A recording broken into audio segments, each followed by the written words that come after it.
السلام عليكم ورحمة الله وبركاته. ازيكم يا حبايبي؟ عاملين ايه؟ صلوا على النبي. قبل ما تبدأي ولا تعملي اي حاجة تصلي على الرسول وتستغفري ربنا وتقولي توكالي واعتماد عليك يا رب.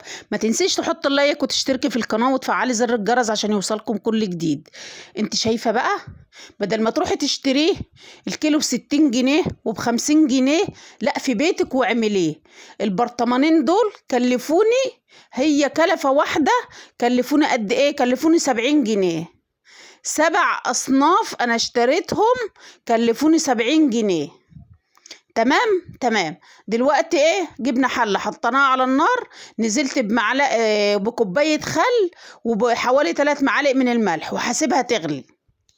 دي بقى هسيبها تغلي وهتشوف انا هعمل فيها ايه دلوقتي ايه؟ جبنا ايه؟ ادي اللفت بتاعنا، ده لفت وجزر.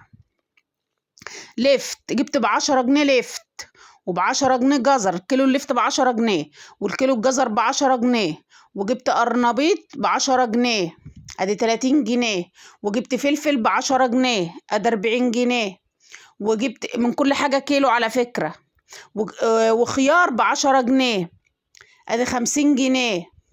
واللهم صل على سيدنا محمد. وكيلو ليمون ب10 جنيه، ادي 60 جنيه. وهنقول ايه تاني؟ وكيلو بصل ب10 جنيه. ادي كده 7 اشكال على 10 جنيه ب70 جنيه. وب5 جنيه ملح وحبة البركة والمكونات بتاعتي. دلوقتي انا مسكت القرنبيط فصصته زي ما انتم شايفين كده، بتفصصيه من بعضه سهل خالص. ودلوقتي كل سنة وانتم طيبين، رمضان على ابواب. يلا هات المخلل بتاعك واعمليه زي ما انا بعمل كده. دلوقتي انا بقطع اللفته اهو بالقطاعه، وبقطع الجزر بالقطاعه، بدل ما اروح اشتريه الكيلو ب60 وب70 جنيه للفطار وللسحور. لا، من بيتك واعمليه. هتشتري مكوناتك من كل حاجه ب10 جنيه، هتعملي برطمانين محترمين هيكفوك الشهر كله. ودلوقتي اديني مسكت الجزر، قطعت الجزرايه نصين وايه وبقطعها. اوعي تقشري الجزر، في ناس بتقشره بس بصراحة ربنا لما بتقشرهوش بيبقى أحلى. بمسك الجزرة أقطعها نصين وامسك بالقطاعة بقى، لأن القطاعة اللي عندي صغيرة مش كبيرة. لو القطاعة اللي عندك كبيرة قطعي بيها، ما عندكيش قطاعة قطعي بالسكينة. دلوقتي أدي الفلفل، القرن الطويل، قرن الشطة الطويل، الفلفل الحامي بقسمه نصين. الصغير بنخصه بس، الصغير أنا بنخصه بس زي ما انتوا شايفين كده اهو. الكبير بروح ايه؟ قسمه نصين بس عشان ما ياخدش مكان في البرطمان ويعلق في البرطمان كده. كل سنة وانتوا طيبين، واللهم بلغنا رمضان، لا فاقدين ولا مفقودين. يلا قومي كده من تحت البطانية وانزلي السوق. انا اسفة على صوت الكلاب ده. هات المكونات اللي انا قلت عليها ديت واعملي لك برطمان مخلل محترم. لو هتجيبي من كل حاجة نص كيلو هتعملي برطمان محترم. انا جايبه من كل حاجه كيلو، من كل حاجه كيلو. بس اللفت غالي، اللفت الكيلو ب10 جنيه دلوقتي. هو الراجل كان بيقول لي ب12 بس انا خدت ايه؟ كيلو ب10.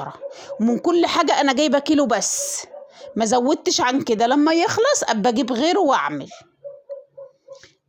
بمسكه الحته اللي هي السودا دي بقشرها، واللفت طري وجميل على فكره.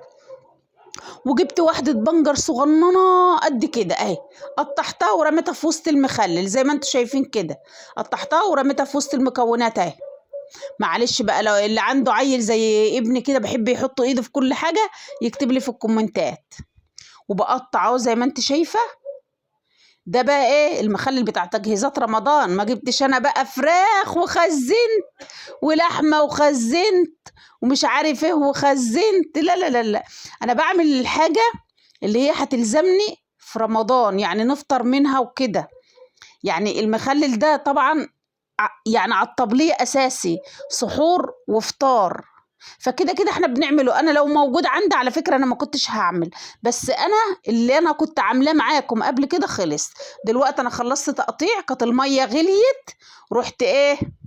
ورحت رايحة مفضية البصل. ده الكيلو البصل برضو ب10 جنيه. فضيت البصل في المية المغلية ورحت طافية عليه كوباية خل، معلقتين من الملح او 3، والكيلو البصل على المية المغلية. وتروحي طافية النار تفضي البصل وتطفي النار على طول، وتديله تقلبتين 3 كده، وبعد كده يهدى شويه وتروحي مصفيه الميه ومقشراه زي ما انا بقشره كده. بص انا قطعت كل المكونات، هو ناقصه حاجه واحده، الترشي ده ناقصه حاجه واحده بس، اللي هي ايه؟ الزيتون. والزيتون مش موجود، وانا ما خليتش زيتون السنه دي بصراحه ربنا. فالبصله تمسكيها تقشريها وتروحي راميه على الايه، على المخلل بتاعك. فطبعا البصل لما بتعملي كده الريحه الكريهه بتاعت البصل ديت بتروح، ريحه الخل، كوبايه الخل بتشيلها خالص. ادي الليمون اهو، ده ليمون اضاليا، ليمون اضاليا. سلقته كيلو بس اللي انا جايباه، سلقته ومسكته قطعته زي ما انتم شايفين كده، بقطع الواحده على 4 على 5 زي ما انتم شايفين كده، اللي هو الليمون الكبير ده. لو وصلت معايا لحد هنا قولي لي انت بتتابعيني منين، اكتبي لي في الكومنتات انت بتتابعيني منين، وادعي لي دعوه حلوه في الكومنتات، واجبروا بخاطر ربنا يكبر بخاطركم يا رب زي ما بتجبروا بخاطري كده. طبعا اللي في الطبق ده ايه؟ 4 فصوص من الثوم، ورق لوري، معلقتين من السكر، معلقه حبه البركه، معلقه عصفر. تمام تمام. ودلوقتي ادي الملح بتاعي، انا حطيت بالمعلقه، هنقوله كوبايتين من الملح بس ملح خشن، كوبايتين من الملح بس ملح خشن. وانت برضه هترجع للكميه اللي انت هتعمليها، هترجع للكميه اللي انت هتعمليها. انا عامله كميه حلوه، يعني اعتبر انا عامله 7 كيلو من كل نوع، كيلو عملت 7 كيلو. فانت ايه، ترجع للكميه اللي انت عاملاها. برضو انا عملت ايه، يجي مجين، يعني الملح كوبايتين كده، اللي هي الكوبايات بتاعه الشاي، مش المج، اللي هي الكوبايات بتاعه الشاي. ودلوقتي ايه، قلبت الملح كله ببعضه، ما دوبتوش انا في الميه زي ما بيدوب كده، لا انا قلبته على المخلل وهسيبه شويه واركنه على جنب قيمه 2 3 ساعات، او لو انت عاملاه من بالليل اركنيه للصبح. هتبص تلاقيه هبط في الطبق كده، تيجي تعبيه في البرطمانات، البرطمانات تاخد معاكي. ودلوقتي دي هرسة الشطه بقى اللي انا عاملاها اهي، دي هرسة الشطه اللي انا عاملاها، وده الخل.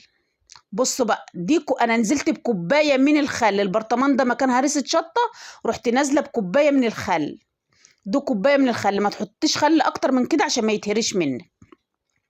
ورحت بقى بدل ما اقلب بالمعلقه بقيت انطقه بالطبق كده، بقيت انطقه بالطبق. يلا بسرعه قومي هاتيه وفي البرطمانات وخلليه، واحلى شهر رمضان هتاكليه فيه. اهو بعبيه انا في البرطمان اهو، شفتوا هبط ازاي؟ كل ما بتسيبيه كل ما بيهبط معاكي. معلقه السكر دي عشان يفضل يقرمش معاكي، الورق اللوري بيديله طعم حلو قوي، وفي نفس الوقت برضه بتلاقي اللي تاكلي الجزرايه او اللفتايه كده تلاقيها بتقرمش لحد اخر واحده، ما تمرش معاكي ولا تبوظ. شايفين بقى، اهم حاجه ان انت تكبسيه كويس، يعني تعبي في البرطمانات وتكبسي، تعبي وتكبسي. شايفين انا بعبيه ازاي؟ البرطمانات طبعا هتغسليها بميه سخنه، بميه تكون سخنه تغسليها تعقميها بيها، وبعد كده هتجيبي شويه خل وتروحي معقمه البرطمان بتاعك بالخل. بعد ما تعقميه بالخل سيبيه ينشف بقى وتكبسيه بقى، بس حاولي تخلي الفلفل تحت، ما تخليش الفلفل من فوق. حاولي. بصوا بقى الميه دي الميه اللي هي مكان الخل ومكان المخلل اللي نزلت. طبعا انا مش هرميها، هفضها في البرطمانات بتاعتي، هتفضها في البرطمانات زي كده. لو وصلت معايا لحد هنا صلي على الرسول. دلوقتي ادي الميه اهي، الميه دي انا كنت غلياها وحاطه فيها ايه، وحاطه فيها معلقه من الشطه الناشفه، وايه، وربع معلقه كركم، ربع معلقه كركم بس. هو ما كانش عايز اصلا، اهو زي ما انتم شايفين كده، معلقه شطه وربع معلقه كركم حطيتها في الميه المغليه دي، بس تسيبها تبرد خالص. بعد ما تبرد تروحي ايه، حطها في المخلل بتاعك. طبعا انا حاطه الملح معاه وانا بقلبه عشان يدبل ايه والبرطمانات تاخده، ما حطيتوش في الميه. فانت لو انت اول مره حطي الملح في الميه وحطي بيضه، البيضه لو عمت معاكي يبقى كده الملح بتاعك مظبوط، ما عمتش لا حط كمان شويه ملح ودوقي برضه. دوقي. انا ما اقدرش اقولك على مقادير الملح لان انا ما اعرفش انت هتعملي قد ايه، بترجع لطريقتك انت. بس يا ريت لو عملتي يكون ملح خشن، يا ريتك لو عملتيه يكون ملح خشن، لان انا بفضل الملح الخشن في المخللات بصراحة، ما ببوظوش، بيبقى تحفة. جبت كيس انا وقفلت البرطمانات زي ما انتم شايفين كده، واديني جيت لكم اهو. شايفين بقى بعد ما شايفين منظره تحفة ازاي، شايفين شكله تحفة ازاي. اهم حاجة ما تنسونيش بكومنت حلو ودعوة حلوة تكبر بخاطري، ربنا يكبر بخاطركم يا رب زي ما بتكبروا بخاطري كده. ما تنسيش تحط اللايك وتشتركي في القناة وتفعلي زر الجرس عشان يوصلكم كل جديد. والسلام عليكم ورحمة الله وبركاته.